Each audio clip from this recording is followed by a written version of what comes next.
Hello and welcome to Channel 18 TV News. I'm Don Julian. In the news, a Sulphur Springs firefighter was injured during a duplex fire on Lemon Drive Monday at noon. The firefighter, who has not been identified, was treated and released for what authorities are calling minor injuries.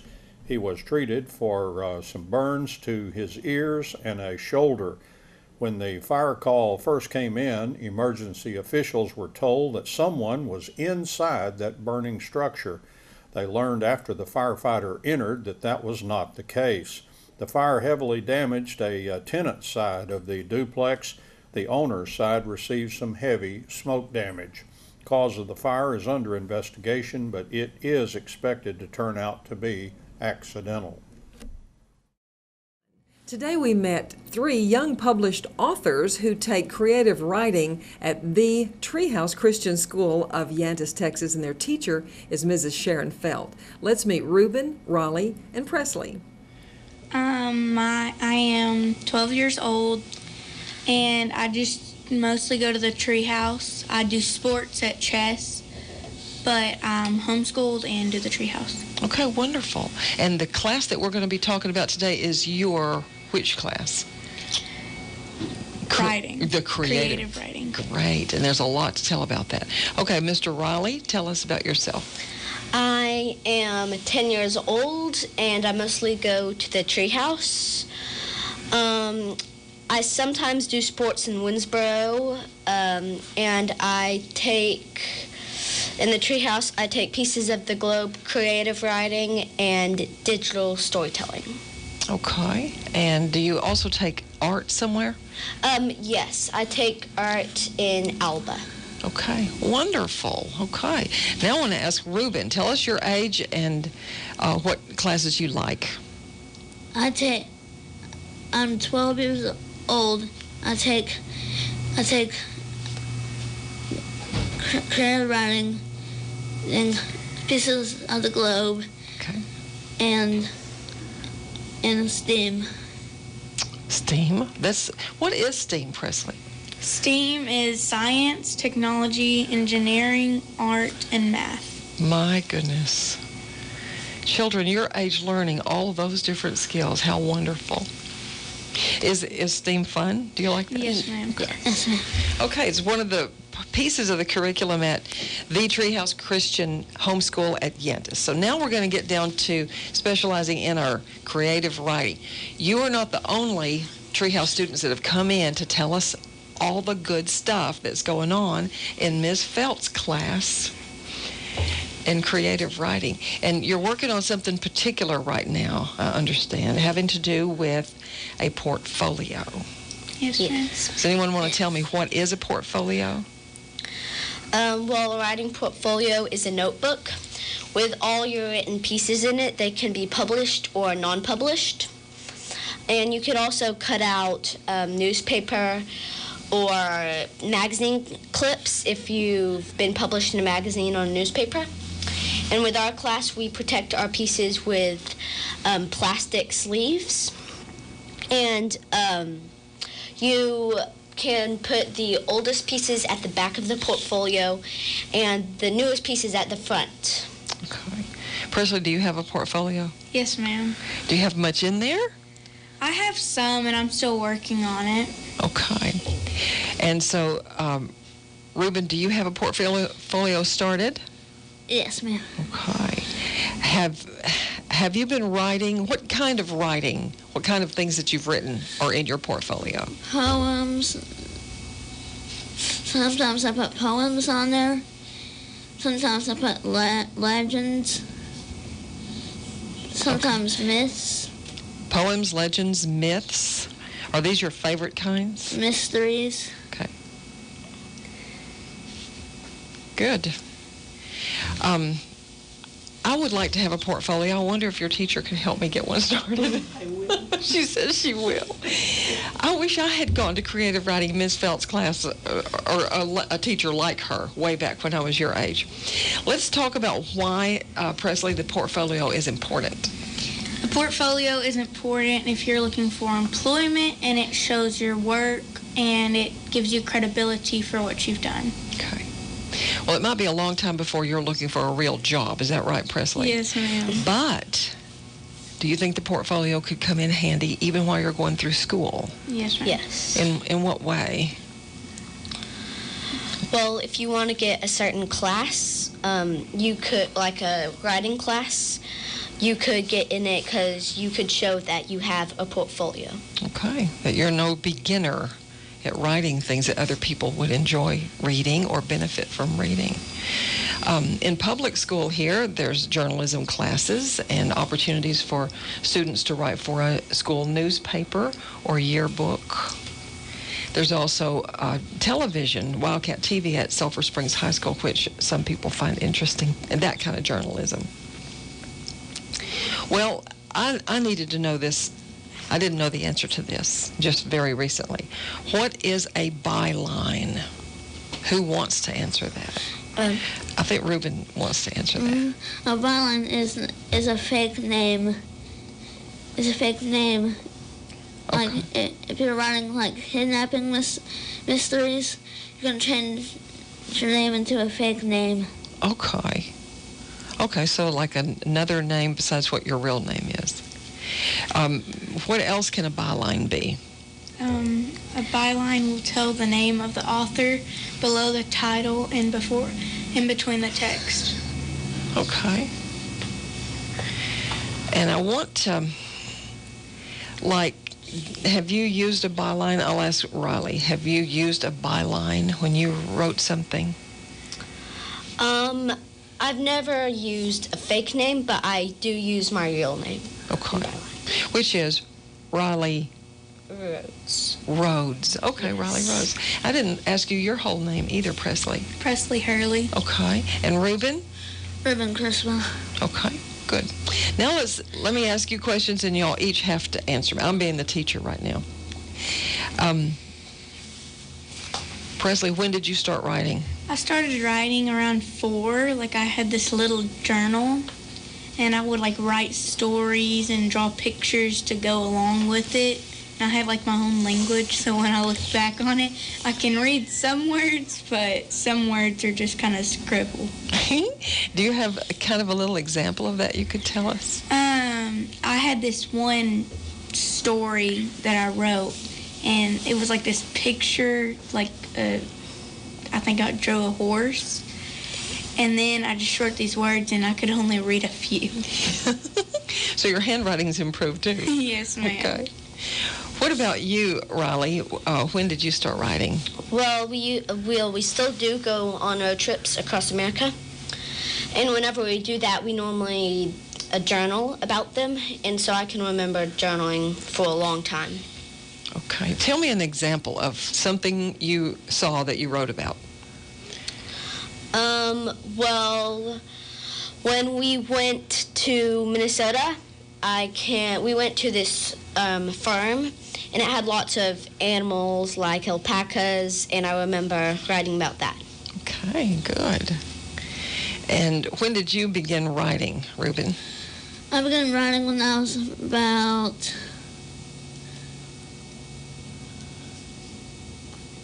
I think 10. Okay. So for a couple of years now. Yeah, 10. Okay. That's it. Why do you like writing? Because it gives your hand a little bit more exercise, more strength, and you can improve writing by writing more and more. Do each of you think, or any of you think, you improve by reading what you wrote and thinking, do you find you could change it or improve it? For sure you improve by that, because sometimes you're writing and you'll write these lines, but in your head that they make sense, but on the paper they don't. Yeah. And so when you read back through them, you're like, that's not what I wrote. So yeah, that definitely helps you improve, I think. Like when you pretend to be the reader of a poem or a story. Yeah. Let's see now. I'm going to ask you another question. Have you published a lot of pieces of writing? Raleigh? Yes, I have. Most of them have been in the Community Chronicle or a local newspaper, but the Treehouse does have a book. It's called Tales from the Treehouse, and I have a couple of pieces in there. Okay. What's one of your titles? Of one of my pieces, The Legend of the Indian Blanket. That sounds captivating. What about you, Presley? Have you published how many, let's say, pieces of work? Oh man, I can't gauge about how many, but I have published quite a few in the Community Chronicle. Okay. And in the anthology? Yes, ma'am. Okay. When we talk about the anthology, it's what Riley mentioned about Tales from the Treehouse 2018. Yes, ma'am. And so, Reuben, I'm going to ask you this. Do you plan to have something in the new anthology that's coming out for this year? Yes, ma'am. What do you think it might be? I think it might be a Milk and Hungry article. Okay. And it might be some of my mysteries. You like mysteries, I can tell. Okay. Do you write them? Do you write mysteries? Yes, ma'am. Okay. Let's go on to this question, which sort of is just what I was asking Reuben. What is your favorite genre? Mysteries. That came across. And tell me a mystery you wrote that is your favorite one. Probably The Case of the Missing Ruby. Case of the Missing Ruby? Yes. Oh, I'd love to read that. I love mysteries too. Okay, so let me go to Presley. What is your favorite genre? My favorite genre is poems. Do you write poetry? Yes, ma'am. Tell me about one. My favorite one that I've written is titled Freedom, and it's pretty much about like freedom and how it feels. Like in our country? Yes, ma'am. I don't want to put you on the spot, but I wish you could. Well, we don't have time to recite our poems. We'll go to Riley. Okay. So my favorite genre in writing is mostly legends and myths. Tell me the name of a legend that you like the most. Probably why the pine tree always keeps its needles all year. Okay. Is that one you wrote? Yes. Do you like poetry and legends and mysteries that other writers have written? Yes, ma'am. Yes. Can you tell me a favorite work of someone else's, a book or a poem that you remember? The Legend of the Blue Bonnets. I love that too. And it's a good poem to remember at this time of year. What about you, Presley? You're not coming up with one? Remember the name. Reuben, do you have one to tell us? Yes. I love the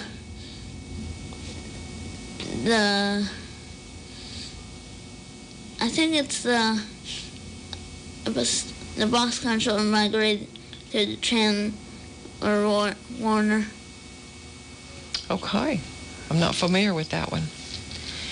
But I have enjoyed talking to you very much this morning about your portfolio, your creative writing class, the kinds of literature you like to read and that you're learning to write.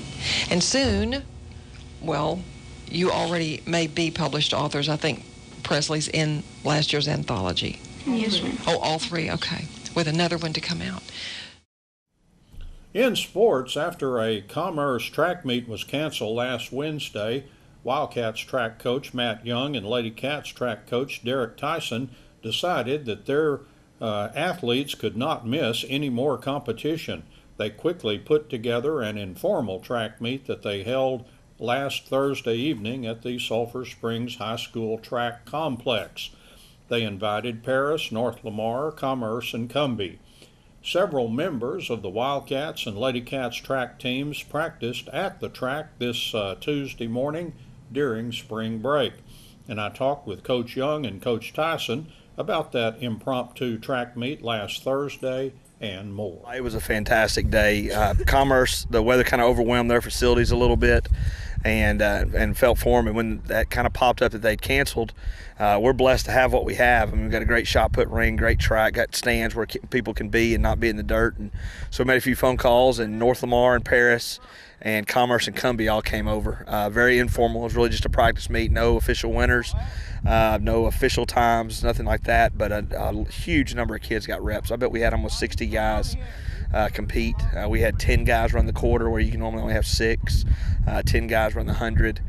So just a really good day, really productive for our kids, getting to go get some good competition too. North Lamar brought some good kids. Paris, as always, Commerce had some good ones. So just a good overall day. I would imagine it's just like football, reps. It's all about that. And the more times you're around the track, the more times you're jumping, the more times you're handling that baton, all that stuff. Oh yeah, our shot put throwers, we had both those guys went up a foot or two in what they'd been doing. Our pole vaulter, Eli Sellers, cleared a 14. Claire Bobby, I know in the girls, Coach Tyson will talk about, she cleared a PR. You just see guys getting confidence, the stick getting around on the relays. It's been a weird track season. Reps are already limited. With the basketball going to the state tournament, that was an opportunity that was missed as far as just the reps go, and so we were able to kind of steal that back last week and not let it catch us with the weather. So just really pleased with what our guys were able to do. We got Jeremiah rolling out here, got some high jump in, had a good start going to 6'3", and our hurdlers, K-Row, Braden Wooten, Landry Tyson, just a good overall day. All right. Jesuit relays coming up. I know that's not a whole team kind of thing, but you'll take. You're going to take Landon Thornton and Christian Palomino. I'm going to run the 2 mile and the mile.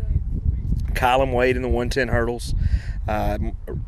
Let's see, Ricardo Torres is going to run the 400. Landry Tyson is going to run the 300 hurdles. We're going to run a mile relay. Our mile relay is Ricardo Torres, Nabian Ramirez, and we're going to run Rhett Reed and Landry Tyson. Both Nabian and Rhett are also going to run the 800. Jeremiah Rowland's going to come high jump, and there was one more thing. Oh, and then Eli Sellers is going to pole vault. So we got a pretty good group. It'll be a pretty full day for our boys team there, and really just kind of excited to see what those guys do in that atmosphere. We had a chance to compete. Kids did really well. We looked at their handheld times, and when we go ahead and change that to the fully automatic, we're not where we need to be, but we had gains from where we were the 2 weeks before. So when just having that chance to compete is what we needed. So I was real excited about it. I thought it went off flawlessly. It was kind of a scary moment because we really didn't know how it was going to go. But it was amazing how the schools we invited chipped in, and everything just went. It was as fluid as possible. I know we started at 4 o'clock, and we were out of here by 8:30. So I think everybody chipping in and giving the kids a chance to compete. It was just really the collaborativeness from everybody, including the other schools, was amazing. So opportunity, and you got to take advantage of that when you get it. I talked to Matt. It's kind of like football with reps. The more times you run around the track, the more times these people go over the hurdles and all that. It helps you out. Oh yes, and it's been amazing. I know this week is spring break, and really me and Matt were talking when we first walked out here, and I know at least 15 years this is the most participation I've seen during spring break, because it's not really mandatory because kids are getting to do stuff and you don't want to pull away from family, but to have the kind of participation that we have this week has been great, and it's like what you just said, it gives us a chance to get more reps, even to the point where we have the middle school kids out here today that could make it. So you get to see the future and get to work with them, and they get to see these high school kids, especially when you talk about having an Abby, a Faith, a Landry, a Kylan Wade. Those guys have been doing it a while. These kids are getting to see, and this is what spring break is giving them an opportunity to do. So this is kind of a magical day and kind of exciting. Will you be taking much of a team to the Jesuit relays from the Lady Cats? In fact, not one Lady Cat will be going to Jesuit. Okay. There's been some scheduling conflicts with some of the things I have going on, and so what I plan on doing is I'm taking 4 of them to Van on Thursday night. Okay. And so it's just an opportunity. I found a meet. I got friends there. Of course, Jared Moffitt's there, who's a Sulphur Springs guy. So that's a phone call away. And so I'm gonna take a couple of kids. We're gonna run Thursday night, and then I'll be going with the boys on Saturday. So it was just any chance we can get to have a meet, like I said earlier, is important. But just with some other situations, we decided, man, we can't do Saturday, so we're going to run Thursday night. And fortunately, we know people that'll let us in and give us another chance to compete. So it's at a little bit different level, but right now we're still, to me, about 2 weeks behind as far as the shape we need to be in and the practice and reps we need to have. So even for the girls that I'm taking, it's going to be a quality time as we move forward, getting ready for Sunnyvale and then, of course, district. That's Channel 18 TV News for today. I'm Don Julian. Thank you for watching, and so long, everybody.